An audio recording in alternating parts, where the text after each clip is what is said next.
जय माता लक्ष्मी महाराज। हे माता लक्ष्मी, शरद पूर्णिमा पर जो भी अपनी छत पर मीठी खीर रखे उस खीर में अमृत बरसा देना, और जो भक्त आपकी इस वीडियो को सच्चे दिल से लाइक करे उसकी गरीबी दूर कर देना। जय माता लक्ष्मी। लाइक जरूर करे।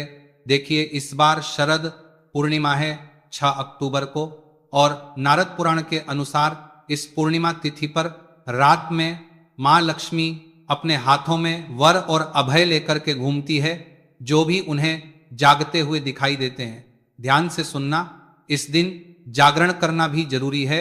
धर्मशास्त्र कहते हैं इस दिन व्यक्ति को नहीं सोना चाहिए, क्योंकि इस दिन महालक्ष्मी जो अपने हाथ में और अभय मुद्रा लेकर के घूमती है, और जो भी जागते भी दिखाई देते तो उनके घर में धन दौलत जितने भी आशीष है सब चीज दे देती है। तो देखिए, ध्यान से सुनना। शाम के समय चंद्र उदय होने पर शरद पूर्णिमा के दिन चांदी, सोने या मिट्टी के दीपक अपने घर में जरूर जलाना। शरद पूर्णिमा के दिन आपने बहुत से लोगों को छत पर खीर रखते हुए देखा होगा। कहा जाता है कि इस दिन आसमान से अमृत की वर्षा होती है। ऐसे में जो भी इस चंद्रमा के नीचे रख करके खीर खाता है उसे किसी भी प्रकार की बीमारी नहीं होने देता, और कलयुग में सबसे ज्यादा बीमारी होना शुरू हो चुका है। देखिए, स्वास्थ्य से बढ़कर के कोई भी बड़ा धन नहीं होता, सेहत ही मनुष्य का सबसे बड़ा धन होता है।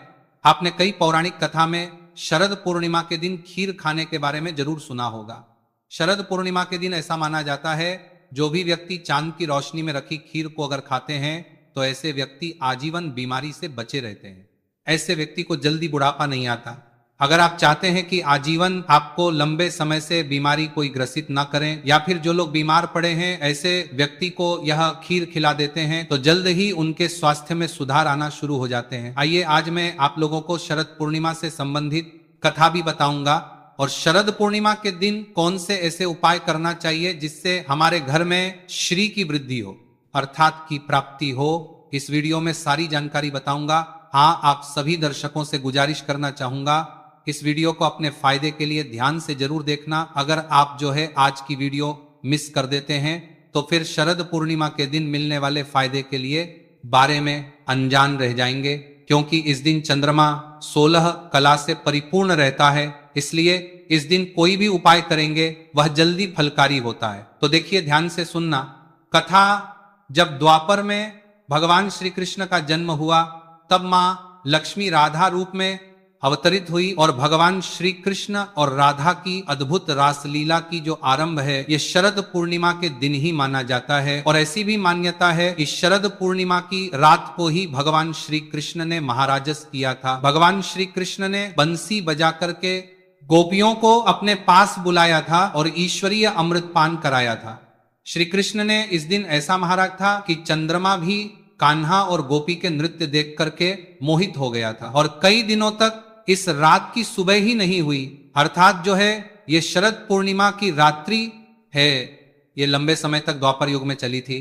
तो देखिए, शरद पूर्णिमा पर जो स्नान दान के साथ रात में चंद्रमा की पूजा करता है उनके जीवन में कई प्रकार की जो बाधा होती है वह दूर हो जाती है। और एक खास कथा में भी ये जानकारी मिलती है शिव भक्तों के लिए कि शरद पूर्णिमा के विषय महत्व में भगवान शंकर जो है शरद पूर्णिमा के दिन, इस दिन इनका जन्म हुआ था, अर्थात भगवान शरद पूर्णिमा के दिन ही प्रकट हुए थे। और यह भी कहा जाता है शरद पूर्णिमा के दिन ही जो भगवान शंकर जी के प्रथम पुत्र कहे जाते हैं कार्तिक, जी हाँ, कार्तिक जी का भी जन्म शरद पूर्णिमा के दिन ही हुआ था। इसीलिए इसी दिन से कार्तिक स्नान करने का महत्व बताया जाता है। आपकी इसके बारे में क्या राय है, हमें कमेंट सेक्शन में जरूर बताना। और कल भी मैं आप लोगों को मैं बताया था कि लंकापति रावण ने शरद पूर्णिमा की रात, ध्यान से सुनना, लंकापति जो रावण है शरद पूर्णिमा की रात में चांद की किरणों को दर्पण के माध्यम से अपने नाभि पर रख करके ग्रहण करता था, और इस प्रक्रिया से उन्हें पुनः नवयवन प्राप्त होता था, अर्थात उन्हें बुढ़ापे ने कभी भी नहीं सताया। चांदनी रात में कम से कम 10 से 12 बजे के बीच में आपको कम वस्त्रों में शरद पूर्णिमा के दिन जरूर घूमना चाहिए, इससे ऊर्जा की होती है। पौराणिक मान्यता के अनुसार शरद पूर्णिमा के दिन माता लक्ष्मी का अवतरण भी हुआ था। इस दिन समुद्र से अमृत भी निकला था, और शरद पूर्णिमा के दिन माता लक्ष्मी उल्लू पर सवार होकर के प्रत्येक मनुष्य के द्वार पर आती है। इसीलिए इस दिन कभी भी आप अपने घर का जो द्वार है, मुख्य द्वार का जो दरवाजा है, मुख्य द्वार के जो कपाट होते हैं, इसे जो है बंद नहीं करना चाहिए, बिल्कुल ही इसे खुले रखना चाहिए। शरद पूर्णिमा के दिन 3 योग बन रहे हैं, ध्रुव योग बन रहे हैं, इसके साथ उत्तरा भाद्र और रेवती नक्षत्र बन रहे हैं, तो 3 जबरदस्त दुर्लभ योग बन रहे हैं, संयोग बन रहे हैं। तो शरद पूर्णिमा के दिन अगर कोई भी उपाय करते हैं, कोई भी टोने टोटके करते हैं, ये तत्काल रिजल्ट देते हैं, चाहे आपकी गरीबी मिटाने में हो, चाहे आपकी कंगाली मिटाने में हो। आइए इस वीडियो में जानते हैं पूर्णिमा के दिन किए जाने वाले उपाय। वीडियो में आगे बढ़ने से पहले, जानकारी बताने से पहले सभी दर्शकों से निवेदन करना चाहूंगा, वीडियो में आगे बढ़ने से पहले अभी तक कमेंट बॉक्स में जय माता लक्ष्मी नहीं लिखा है तो जय माता लक्ष्मी जरूर लिख देना, क्योंकि इस दिन माँ लक्ष्मी अर्थात श्री समुद्र मंथन से उत्पन्न हुई थी और माँ लक्ष्मी की जो लोग विशेष रूप से कृपा प्राप्त करना चाहते हैं तो इस दिन जरूर उपाय करना। ये आपकी फूटी किस्मत के ताले खोलेंगे, बंद किस्मत के ताले खोलेंगे। कैसा भी आपका दुर्भाग्य हो, दुर्भाग्य को दूर करके सौभाग्य में बदल देंगे। 7 से 8 टोटके बताऊंगा, जो टोटका आपको अच्छा लगे वह टोटका करना। टोटके का मतलब है कि वह सरल आसान क्रिया जो कि कम समय में आपको अच्छे फायदे दें। बहुत से लोग टोटके को गलत दृष्टि से देखते हैं। टोटके हम उसे बोल सकते हैं जो कि कम समय में आपको अच्छे परिणाम दे, अच्छे फल दे। तो आपको करना क्या है, चंद्र उदय के बाद गंगा जल को चांद की रोशनी में रखना है।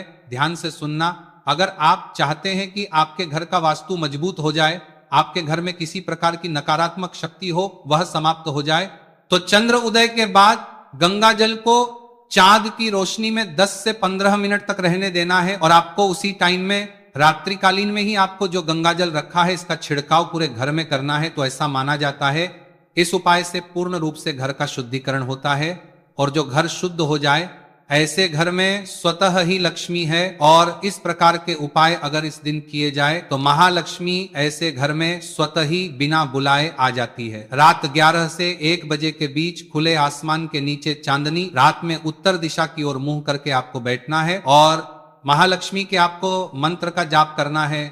महालक्ष्मी जैसे कि अगर इस बीज मंत्र का जाप कर लेते हैं आजीवन, हम कहना चाहेंगे कभी भी आपको फिर धन की कमी नहीं होगी, क्योंकि इस दिन महालक्ष्मी उल्लू पर सवार पृथ्वी लोक पर भ्रमण करती है और देखती है कि कौन सा साधक जग रहा है। और अगर आप इस दिन जागते हैं तो माता लक्ष्मी बिल्कुल ही आपके घर में प्रवेश कर जाती है, आपके जीवन में प्रवेश कर जाती है।